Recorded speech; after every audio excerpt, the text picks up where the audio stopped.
Olá pessoal, tudo bem? Boa noite, né? Boa noite, bom dia, boa tarde, conforme o horário que todo mundo for assistir esse vídeo e quem for assistir, né? Aqui é Douglas Domiti, mais uma vez falando de cartomancia. Hoje é meu dia de falar de cartomancia, falar de tarô, falar de Lenormand, falar desse mundo esotérico. Como a semana passada eu fiz um vídeo falando do bloco de 9, eu achei bastante interessante a gente encaixar uma análise da mesa real, falar um pouquinho da mesa real, né? Já que é um método muito controverso, tá? É um método que gera muita controvérsia e é um método que eu sou apaixonado. Quem é meu aluno sabe que eu amo a mesa real, que eu dou muita ênfase no meu curso à mesa real, né? Então falar um pouquinho desse método, de como ele funciona, porque na verdade a lógica entre a mesa real e o bloco de 9 é muito parecida. A diferença só é a quantidade de cartas, mas a lógica é basicamente a mesma. Tá? Então vamos falar um pouquinho no passo a passo como você analisar uma mesa real. Tá? Claro que sempre tudo que eu estou falando é dentro da escola europeia, tá? Que é a minha formação, que é a forma como eu trabalho, a forma que eu gosto de trabalhar. Tá? Então isso não diz respeito à escola brasileira. A escola brasileira ela tem uma visão diferente nesse sentido, né? E não dizendo, não menosprezando, cada escola tem seu valor, as duas são fantásticas, as duas têm muito conteúdo.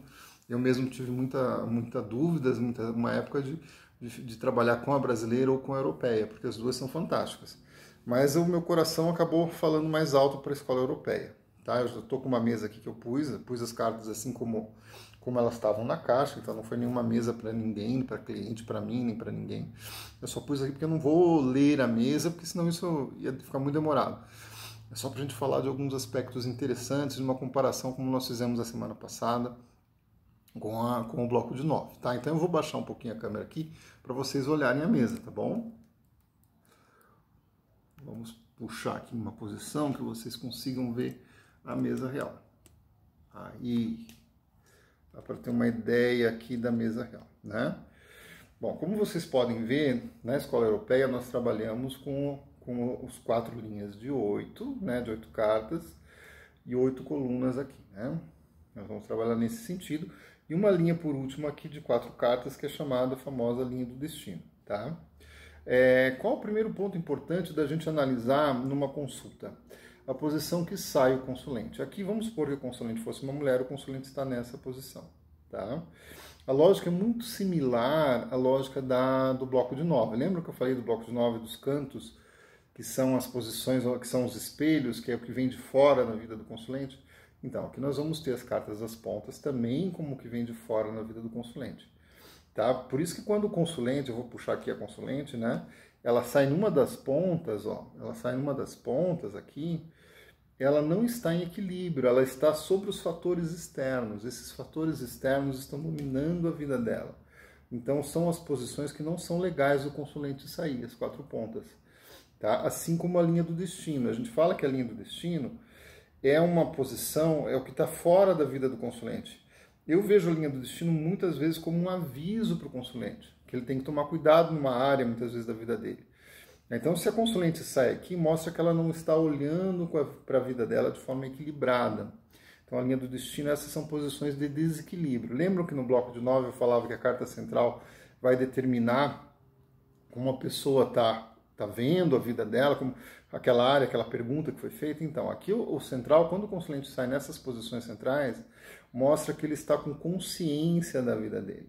Mostra que ele está equilibrado, levando em consideração o passado, para construir um futuro, tá? Então, os melhores lugares para a pessoa sair é no centro, tá?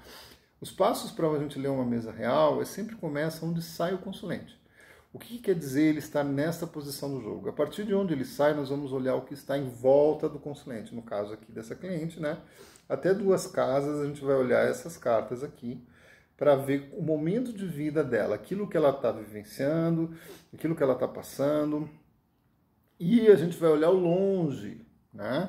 As cartas, no caso, a consulente aqui, o longe vai ser essa fileira daqui, ó. A gente pode pegar até 4 casas do consulente, ó. 1, 2, 3, 4. Ó, já seria longe. Então, essas 2 fileiras aqui, eu vou olhar que vai me ajudar a descrever esse momento presente do consulente. Tá? Então, esse é o perto e o longe que a gente fala. Eles vão ter... Tem muitas cartas na escola europeia que tem um significado perto e outro longe. Tá? E isso nesse momento que a gente vai trabalhar com esses 2 significados aí da escola europeia.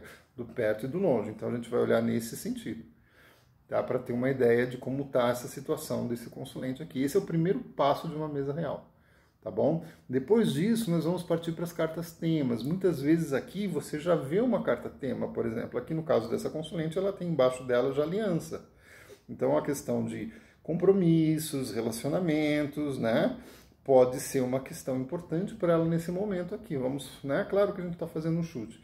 Então eu já posso daí depois, no segundo momento, analisar essa aliança já aqui.